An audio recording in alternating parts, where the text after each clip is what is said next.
I love Daruma. Tapi sumpahan dia jangan kena saya. Saya kalau kena sumpah tak jadi batu, saya jadi batu lesung.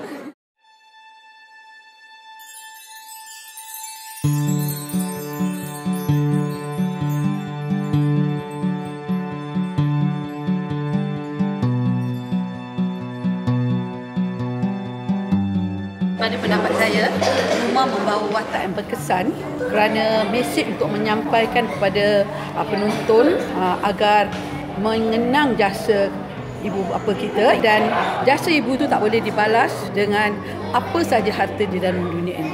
Bagi saya penggunaan puisi hebat, berkesan, tambahan pula dengan tarian lakonan yang hebat. Jadi saya rasa secara keseluruhan pementasan ini sangat berkesan. My favorite part of the show was the part where the villagers were dancing together in the square, and then they were all having a fun and merry time, and none of them, like, they didn't care about their riches or poorness. They all just had fun together. I cried the whole scene after Young Tanggang, I guess. Yeah, All the way. I cried more than like 3 times already. It's really touching. Like you can understand the Yeah. emotions by the dancing. It's a very good creative directing from the artistic director, and the music is so melodious and it fits into every segment of the item. The emotions really comes out from the main cast, and overall it's good job. It feels so sad. It's like very emotional. There's really lots of hidden meanings. As a mother kan, we feel like a mother feeling kan, macam kalau kita tatang anak kita pada kecil, ada in the end, lepas tu dia buat kita macam gitu, you know. Hurts lah. Persembahan tu semua ada meaning. So when we watch it, kalau kita tengok dengan mata hati kan, so we understand the whole picture.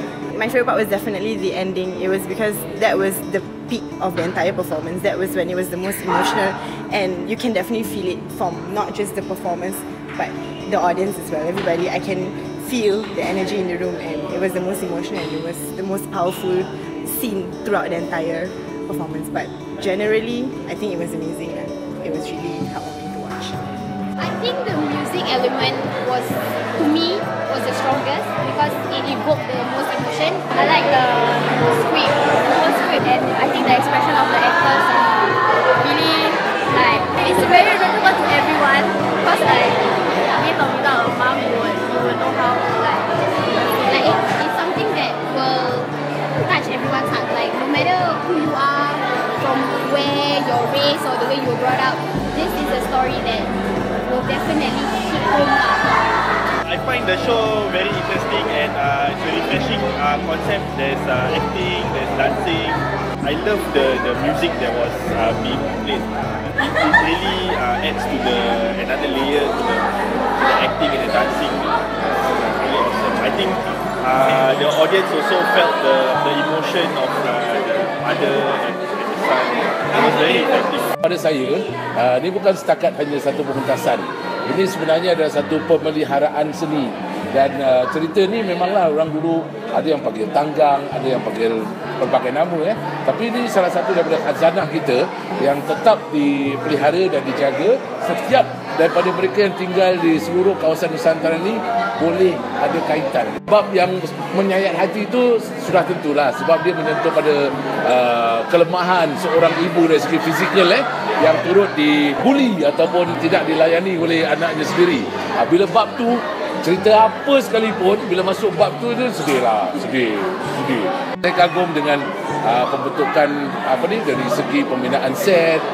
Dia bukan setakat untuk buat set tu untuk cantik dan lawa untuk persembahan, tapi dia nak kena memikirkan tentang masuk keluarnya para pemain tu kan.